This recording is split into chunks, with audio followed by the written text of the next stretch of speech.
করি, জুলাই অভ্যুত্থানে যিনি আপনাদের সাথে রাজশাহী নাটোরের রাজপথে লড়াই করেছেন, প্রফেসর এস.এম. জার্জিস কাদের।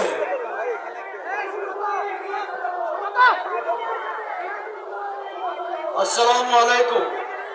সম্মানিত নাটোরবাসী, সুপ্রিয় সাংবাদিকবৃন্দ, জেলা পুলিশ এবং জেলা প্রশাসনের সদস্যবৃন্দ, আমার বৌদ্ধবঙ্গেশ্বরী রানী ভবানীর এবং আমাদের জীবনানন্দ দাশের কাল্পনিক অমর সৃষ্টি বনলতা সেনের এই নাটোর শহরে আমি জাতীয় বীর সেনানী নাহিদ সহ যারা জুলাই অভ্যুত্থানে ছাত্রগণ অভ্যুত্থানে রাজপথে পুরুষের সামনে দাঁড়িয়ে বুক পেতে দিয়ে বলেছিল যে হয় মৃত্যু হবে নইলে মুক্তি হবে, তারা শেষ পর্যন্ত মুক্তিকে নিশ্চিত করে ছেড়েছিল। সেদিন দিল্লিকে ভয় পায়নি তারা, আজও দিল্লিকে ভয় পায় না।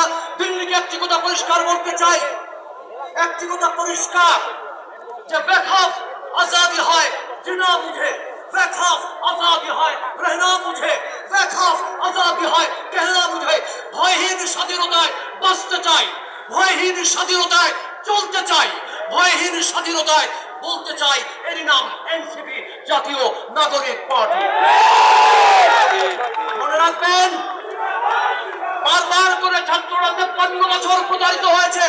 ৫২ সালে ৭৪ যুক্ত পার্টি নির্বাচনে, ৫৮ সামরিক শাসন বিরোধী আন্দোলনে, ৬২ শিক্ষা কমিশন আন্দোলনে, ৬৬ ছয়দফা আন্দোলনে, ৬৯ গণ অভ্যুত্থানে, ৭১ মহান মুক্তিযুদ্ধে এবং ৯০ স্বৈরাচারে আমাদের শিক্ষার্থীরা জীবন দিয়ে মাতৃভূমির এই শকুনের নখর থেকে রক্ষা করে তুলে দিয়েছে পলিটিশিয়ানের সাথে।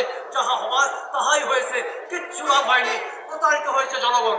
এই প্রথম ২৪শে জুলাই অভ্যুত্থানের পর নাহিদ, সার্জিস, আমাদের হাসনাত আব্দুল্লাহ, সামান্তা শারমিন, তাসমিন জানা, নাসিরউদ্দিন পাটোয়ারি, আক্তার হোসেন, সারোয়ার তুষার, তারা বুঝে গিয়েছিল যে রক্ত দেওয়ার পর রাজপথ আর ছেড়ে দেওয়া যাবে না, রাজপথেই দাঁড়িয়ে থাকতে হবে, তবেই